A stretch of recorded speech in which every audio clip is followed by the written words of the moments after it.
Le docteur mit à profit ce séjour forcé en parcourant l'île Bichet.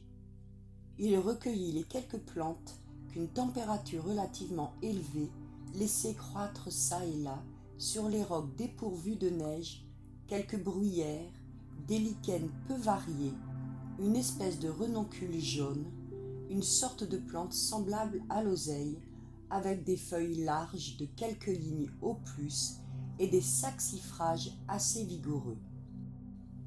La faune de cette contrée était supérieure à cette flore si restreinte. Le docteur aperçut de longues troupes d'oies et de grues qui s'enfonçaient dans le nord. Les perdrix, les eiderduks d'un bleu noir, les chevaliers sortent des chassiers de la classe des scolopax. Des northern divers plongeurs au corps très long, de nombreux ptarmites, espèces de gelinottes fort bonnes à manger, des dovekis avec le corps noir, les ailes tachetées de blanc, les pattes et le bec rouge comme du corail, les bandes criardes de kittiwakes et les gros loons au ventre blanc représentaient dignement l'ordre des oiseaux. Le docteur fut assez heureux pour tuer quelques lièvres gris qui n'avaient pas encore revêtu leur blanche fourrure d'hiver, et un renard bleu que Duke força avec un remarquable talent. Quelques ours, habitués évidemment à redouter la présence de l'homme, ne se laissèrent pas approcher, et les phoques étaient extrêmement fuyards, par la même raison sans doute que leurs ennemis les ours. La baie regorgeait d'une sorte de bucquin fort agréable à déguster. La classe des animaux articulés, ordre des diptères, famille des culicides, division des némocères, fut représentée par un simple moustique, un seul, dont le docteur eut la joie de s'emparer après avoir subi ses morsures. En qualité de conchiliologue, il fut moins favorisé et il dut se borner à recueillir une sorte de moule et quelques coquilles bivalves. La température, pendant les journées du 3 et du 4 juillet, se maintint à plus 14 degrés centigrades. Ce fut le plus haut point thermométrique observé pendant cette campagne. Mais le jeudi 5, le vent passa dans le sud-est et fut accompagné de violents tourbillons de neige. Hatteras, sans se préoccuper des mauvaises dispositions de l'équipage, donna l'ordre d'appareiller. Depuis 13 jours, c'est-à-dire depuis le cap Dundas, le Forward n'avait pu gagner un nouveau degré dans le nord. Aussi, le parti représenté par Clifton n'était pas satisfait. Ses désirs, il est vrai, se trouvèrent d'accord en ce moment avec la résolution du capitaine de s'élever dans le canal Wellington, et il ne fit pas de difficulté pour manœuvrer. Le brick ne parvint pas sans peine à mettre à la voile, mais, ayant établi dans la nuit sa misaine, ses huniers et ses perroquets, Hatteras s'avança hardiment au milieu des trains de glace que le courant entraînait vers le sud.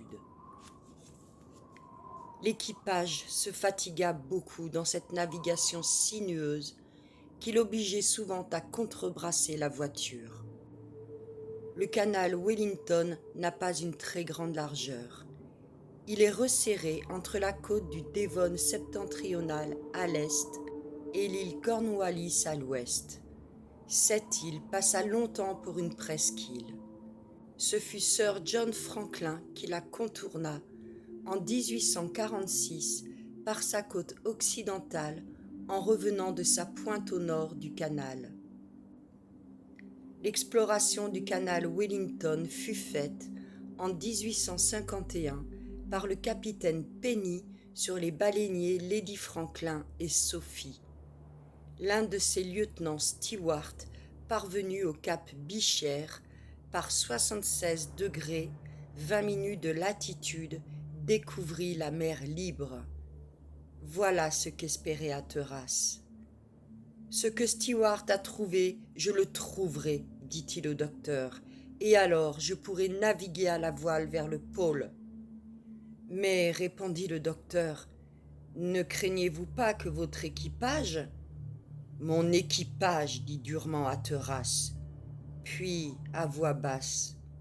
Pauvres gens, murmura-t-il, au grand étonnement du docteur. C'était le premier sentiment de cette nature que celui-ci surprenait dans le cœur du capitaine. Mais non, reprit ce dernier avec énergie, il faut qu'ils me suivent, ils me suivront. Cependant, si le Forward n'avait pas à craindre la collision des ice streams encore espacés, il gagnait peu dans le nord, car les vents contraires l'obligèrent souvent à s'arrêter. Il dépassa péniblement les caps Spencer et Innis, et le 10, le mardi, le 75e degré de latitude fut enfin franchi à la grande joie de Clifton. Le Forward se trouvait à l'endroit même où les vaisseaux américains de Rescue et l'Advance, commandés par le capitaine de Haven, coururent de si terribles dangers. Le docteur Ken faisait partie de cette expédition. Vers la fin de septembre 1850, ces navires, enveloppés par la banquise, furent rejetés avec une puissance irrésistible dans le détroit de Lancastre. « C'est là, c'est bien là !» s'écria Johnson. « Voilà cette terre funeste !» Et en parlant ainsi, les larmes venaient aux yeux du digne maître d'équipage. « Vous voulez parler de la mort du lieutenant Belleau ?» lui dit le docteur. « Oui, monsieur Clawbonny, de ce brave officier, de tant de cœur et de tant de courage. Et c'est ici, dites-vous, que cette catastrophe eut lieu ? Ici même, sur cette partie de la côte du North Devon. Oh, il y a eu dans tout cela une très grande fatalité, et ce malheur ne serait pas arrivé si le capitaine Pullen fût revenu plus tôt à son bord. » Le Forward dépassa cette côte funeste, et Johnson perdut de vue le lieu de cette terrible catastrophe. Le lendemain, on laissait la baie Griffin sur tribord, et 2 jours après, les caps Grinnell et Helpman. Enfin, le 14 juillet, on doubla la pointe Osborne, et le 15, le brick mouilla dans la baie Baring, à l'extrémité du canal. La navigation n'avait pas été très difficile. Hatteras rencontra une mer presque aussi libre que celle dont Belcher profita pour aller hiverner avec le Pionnier et l'Assistance jusqu'auprès du 77e degré. Ce fut de 1852 à 1853 pendant son premier hivernage, car l'année suivante, il passa l'hiver de 1853 à 1854 à cette baie Baring où le Forward mouillait en ce moment. Ce fut même à la suite des épreuves et des dangers les plus effrayants qu'il dut abandonner son navire l'Assistance au milieu de ces glaces éternelles. Chandon se fit aussi le narrateur de cette catastrophe devant les matelots démoralisés. Hatteras connut-il ou non cette trahison de son premier officier ? Il est impossible de le dire. En tout cas, il se tut à cet égard. À la hauteur de la baie Baring se trouve un étroit chenal qui fait communiquer le canal Wellington avec le canal de la Reine. Là, les trains de glace se trouvèrent fort pressés. Hatteras fit de vains efforts pour franchir les passes du nord de l'île Hamilton. Le vent s'y opposait. Il fallait donc se glisser entre l'île Hamilton et l'île Cornwallis. On perdit là 5 jours précieux en efforts inutiles. La température tendait à s'abaisser et tomba même le 19 juillet à moins 4 degrés centigrades. Elle se releva le jour suivant, mais cette menace anticipée de l'hiver arctique devait engager Hatteras à ne pas attendre davantage. Le vent avait une tendance à se tenir dans l'ouest et s'opposait à la marche de son navire. Et cependant, il avait hâte de gagner le point où Stewart se trouva en présence d'une mer libre. Le 19, il résolut de s'avancer à tout prix dans le chenal. Le vent soufflait debout aux briques qui, avec son hélice, eût pu lutter contre ces violentes rafales chargées de neige. Mais Hatteras devait avant tout ménager son combustible. D'un autre côté, la passe était trop large pour permettre de haler sur le brick. Hatteras, sans tenir compte des fatigues de l'équipage, recourut à un moyen que les baleiniers emploient parfois dans des circonstances identiques. Il fit amener les embarcations à fleur d'eau tout en les maintenant suspendues à leurs palans sur les flancs du navire. Ces embarcations étaient solidement amarrées de l'avant et de l'arrière. Les avirons furent armés sur tribord des unes et sur bâbord des autres. Les hommes, à tour de rôle, prirent place à leur banc de rameurs et durent ramer vigoureusement de manière à pousser le brick contre le vent.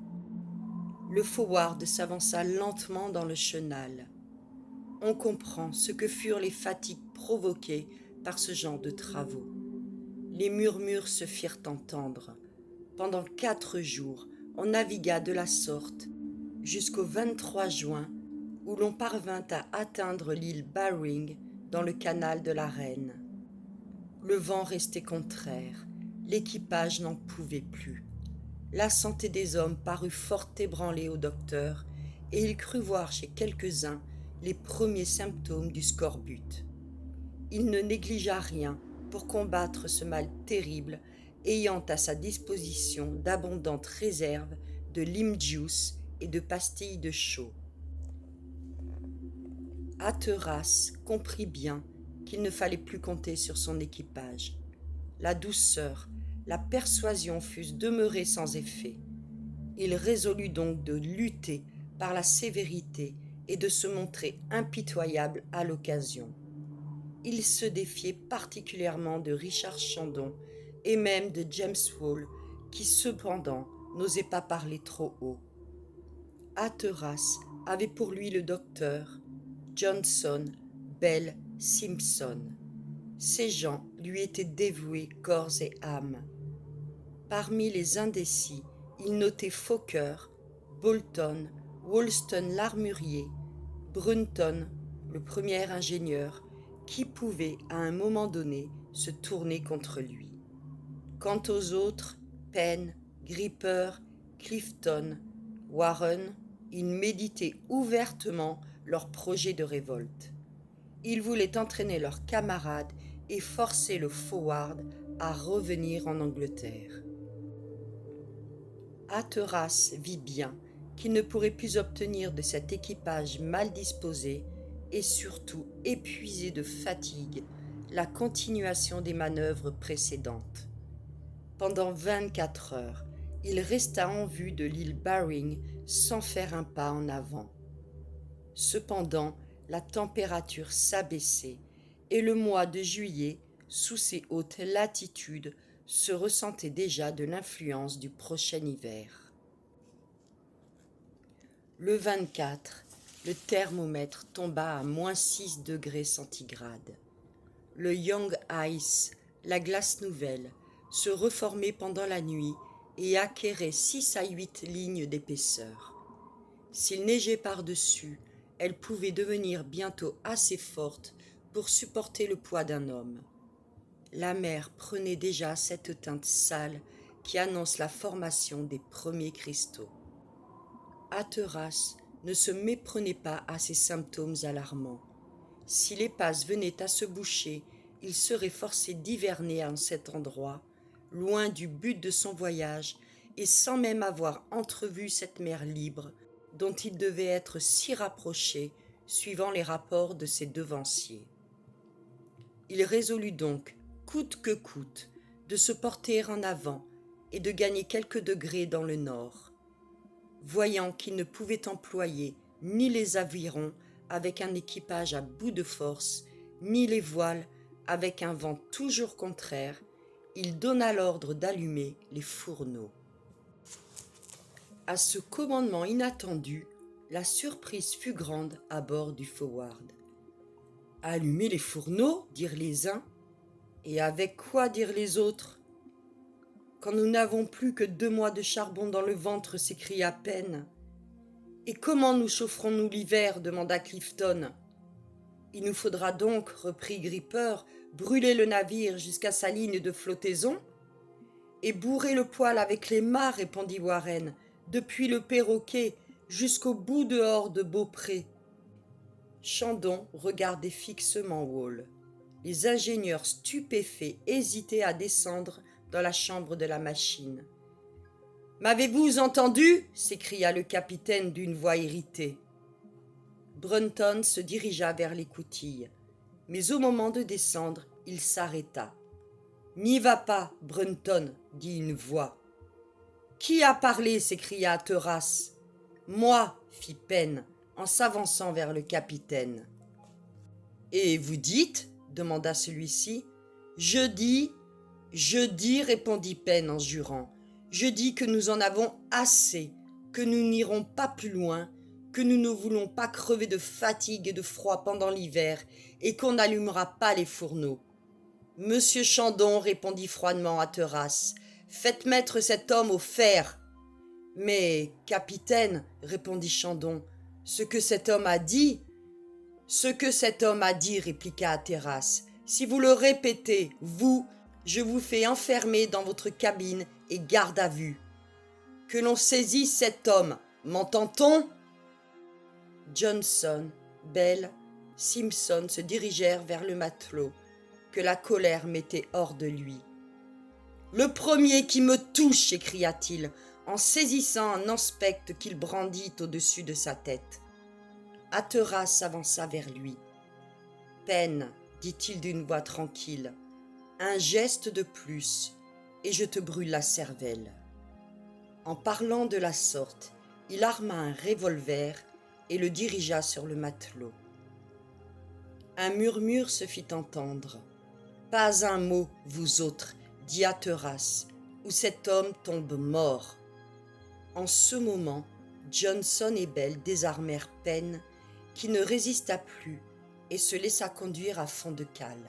« Allez, Brunton » dit Hatteras. L'ingénieur, suivi de Plover et de Warren, descendit à son poste. Hatteras revint sur la dunette. « Ce Pen est un misérable, » lui dit le docteur. « Jamais homme n'a été plus près de la mort, » répondit simplement le capitaine. Bientôt, la vapeur eut acquis une pression suffisante. Les ancres du Forward furent levées. Celui-ci, coupant vers l'est, mit le cap sur la pointe Beecher et trancha de son étrave les jeunes glaces déjà formées.